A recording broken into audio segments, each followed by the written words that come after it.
भाइयों और बहनों, हमारे प्यारे कार्यकर्ता, आप सबका यहां बहुत बहुत स्वागत, नमस्कार। थोड़ी रैली लेट चल रही है, 2-3 घंटे लेट चल रही है, आपको यहां थोड़ा ठहरना पड़ा। इसके लिए आपसे मैं स्वयं माफी मांगता हूं। आपका मूड कैसा है?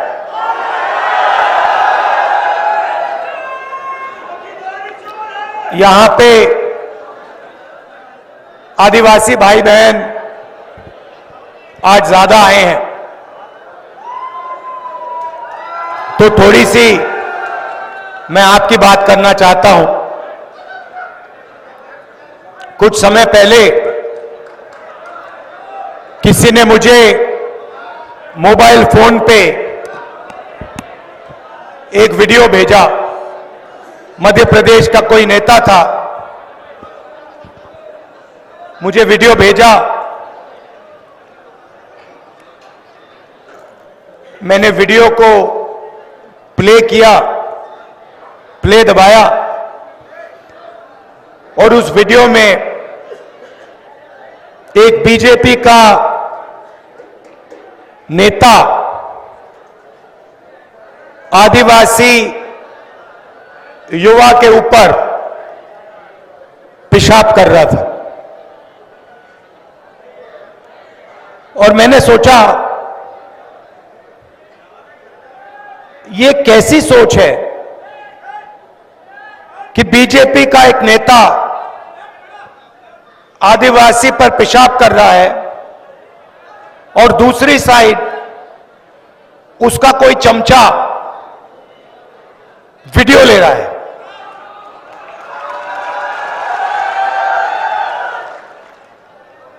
और वो वीडियो सिर्फ मध्य प्रदेश में नहीं,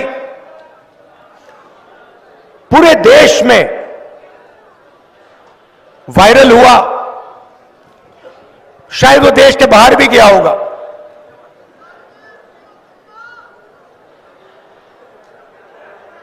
यह है विचारधारा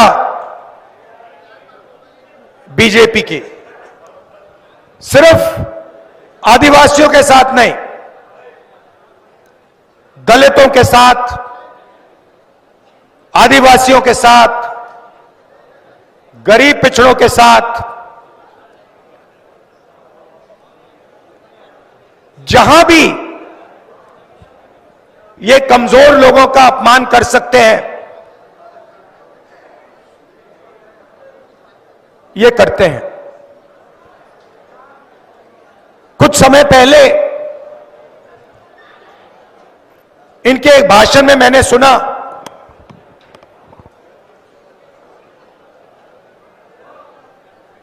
आदिवासियों को इन्होंने वनवासी कहना शुरू कर दिया। अब पता नहीं आप में से आप यहां युवा बैठे हैं, आप शायद कहो भाई इन दो शब्दों में क्या फर्क है? आदिवासी में और वनवासी में क्या बड़ा फर्क है? आदिवासी का मतलब वो व्यक्ति जो इस जमीन का सबसे पहला मालिक था।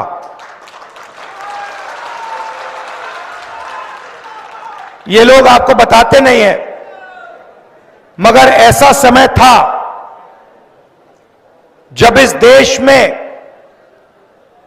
पूरे देश में आदिवासी लोग रहते थे। आप देश के पहले मालिक हो, और ये आपको आदिवासी नहीं कहना चाहते, क्योंकि अगर ये आपको आदिवासी कहेंगे तो इन्हें आपको जंगल, जल और जमीन का हक देना पड़ेगा। क्योंकि आप कहोगे, मोदी जी, शिवराज जी, हम आदिवासी हैं। आदिवासी शब्द का मतलब है कि हम हिंदुस्तान के सबसे पहले मालिक हैं। ये जल, ये जंगल, ये जमीन हमारी थी और आज आपको जल, जमीन और जंगल का अधिकार हमें देना पड़ेगा। वनवासी का मतलब वो लोग जो जंगल में रहते हैं। आदिवासी हिंदुस्तान के ओरिजिनल मालिक, वनवासी वो जंगली लोग जो जंगल में रहते हैं। इससे बड़ा आपका अपमान नहीं हो सकता। आप वनवासी नहीं हो, आप हिंदुस्तान के ओरिजिनल मालिक हो। और इस बात को समझकर, इस बात को मानकर कांग्रेस पार्टी ने ट्राइबल बिल दिया, जमीन अधिग्रहण बिल दिया, पैसा कानून दिया, आपकी जमीन आपको वापस दी, जंगल में आपको हक दिया। क्यों? क्योंकि हम आपको आदिवासी मानते हैं। उनका कहना है कि भाई आप वनवासी हो, आप जंगल में रहो, आपको ना हम जंगल का हक देंगे, ना जल देंगे, ना जमीन देंगे, और आस्ते आस्ते आपसे जंगल भी छीनते जाएंगे। और फिर एक दिन आएगा जब हिंदुस्तान में आपको जंगल नहीं दिखेगा, फिर वो आपसे कहेंगे भैया आप वनवासी हो मगर वन तो है ही नहीं, खत्म हो गया, तो जाओ मजदूरी करो, भीख मांगो, भूखे मरो। ये इन दो शब्दों के बीच में फर्क है। अब आपकी आबादी हिंदुस्तान में तकरीबन 8% है। यह नंबर याद रखिए। जीतू जी, मध्य प्रदेश में आदिवासियों की आबादी कितनी है? मध्य प्रदेश में आपकी 22% है, 24%, और हिंदुस्तान में आपकी आबादी 8% है।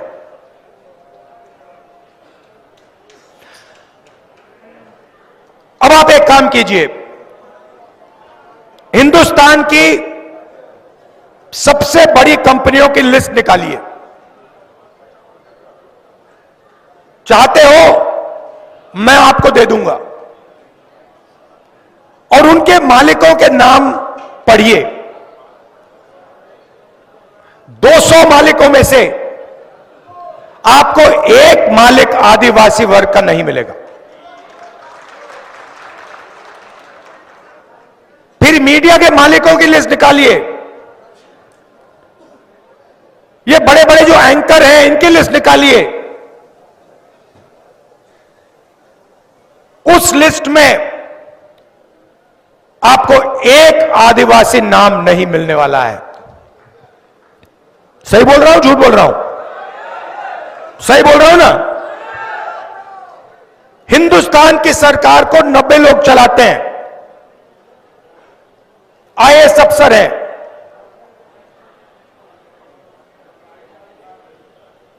पूरा का पूरा बजट ये बांटते हैं। डिफेंस में कितना जाता है, आपके बच्चों की शिक्षा में कितना जाता है, मनरेगा में कितना जाता है, स्वास्थ्य में कितना जाता है, ये 90 लोग डिसाइड करते हैं। बड़े बड़े ऑफिसों में बैठते हैं, दिल्ली में मंत्रिमंडलों में बैठते हैं, और आपका पैसा जीएसटी का पैसा जो आप देते हो, आप जो सिर हिला रहे हैं, आपने शर्ट खरीदी, 18% आपने दिया। अदानी वही शर्ट खरीदता तो वो भी 18% देता, तो आपका पैसा है। 90 में से एक अफसर आदिवासी, एक,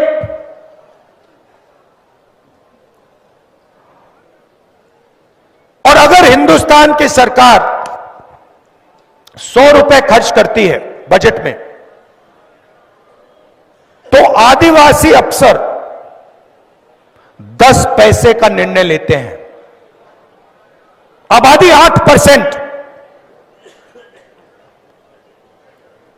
भागीदारी 100 रुपए में से 10 पैसे।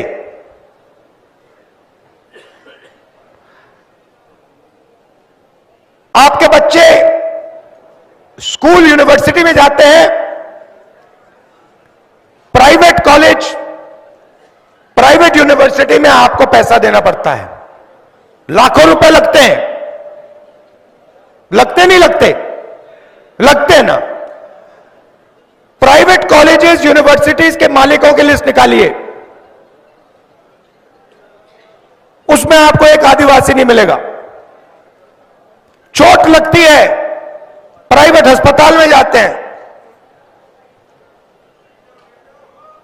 लाखों रुपए चले जाते हैं।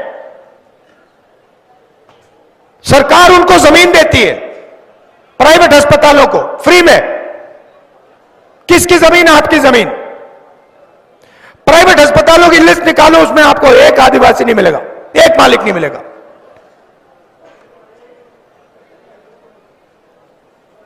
यह आपकी सच्चाई है। इसमें आप अकेले नहीं हो। जो आपके साथ हो रहा है वो दलित वर्ग के साथ भी हो रहा है, जो उनके साथ हो रहा है वो पिछड़ों के साथ भी हो रहा है, वो गरीब जनरल कास्ट के साथ भी हो रहा है।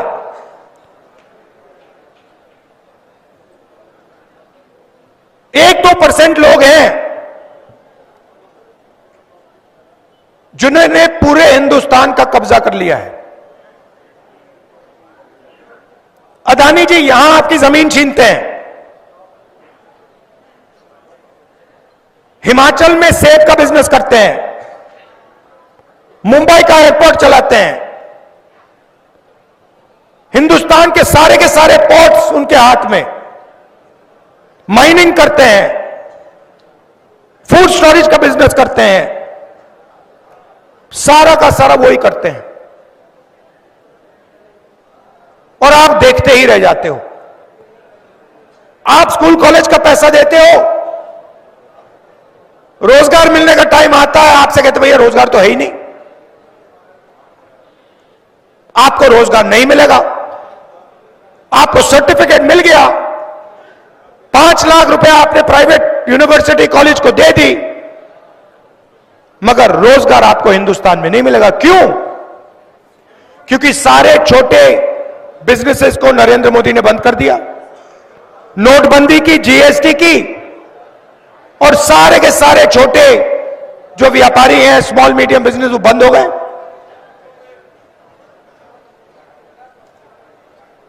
पूरा का पूरा काम 2-3 अरबपतियों के लिए हो रहा है।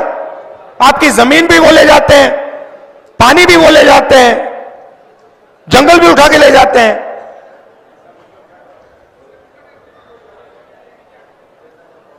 तो ये बदलना है। सबसे पहला कदम जाति जनगणना, जिससे सबको पता लग जाएगा इस देश में किसकी आबादी कितनी है, आदिवासी कितने हैं, उनके पास कितना धन है, कितनी संस्थाओं पर उनका कंट्रोल है, दलित कितने हैं, कितना धन है, कितनी संस्थाओं पर कंट्रोल है, पिछड़े कितने हैं, कितना धन है, कितनी संस्थाओं पर कंट्रोल है, साफ आपके सामने आ जाएगा। क्रांतिकारी कदम है। हरी क्रांति, सफेद क्रांति, उतना बड़ा कदम है ये। और ये जैसे ही हमारी सरकार आएगी हम ये करके दे देंगे आपको।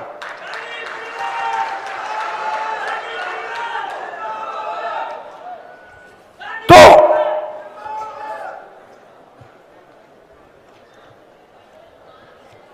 हम चाहते हैं कि इस देश में सामाजिक न्याय हो, आर्थिक न्याय हो, किसानों के साथ न्याय हो। किसानों का उदाहरण देता हूं आपको। हरियाणा पंजाब के किसान दिल्ली की ओर चल रहे हैं। उन्होंने सिर्फ एक चीज मांगी है, एमएसपी चाहते हैं, मिनिमम सपोर्ट प्राइस। बीजेपी की सरकार कहती है हम आपको एमएसपी नहीं देंगे। 100 अरबपतियों का उन्होंने 16 लाख करोड़ रुपया माफ किया। मतलब 24 साल मनरेगा का पैसा उन्होंने 100 लोगों का माफ कर दिया। और किसानों का कर्जा माफ नहीं कर सकते, किसानों को एमएसपी नहीं दे सकते। हमारी सरकार आएगी दिल्ली में, पहला काम जाति जनगणना, दूसरा काम किसानों को एमएसपी की लीगल गारंटी, कानून बना देंगे कि इससे कम पैसे के लिए उनको मिनिमम इतना पैसा मिलेगा, कानून बना देंगे उठाकर।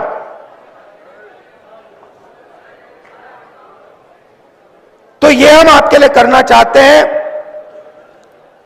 मैं आपको सिर्फ यहां कहने आया हूं कि आप हमारा समर्थन करते हो, आप हमारे साथ खड़े होते हो,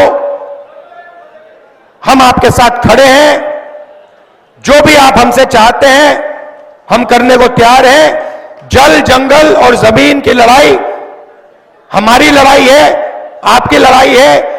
एक साथ हम ये लड़ाई लड़ेंगे और इस लड़ाई को जीतेंगे और आपका जो हक है वो आपको दिलवाएंगे। आप सबका बहुत बहुत धन्यवाद। नमस्कार, जय हिंद।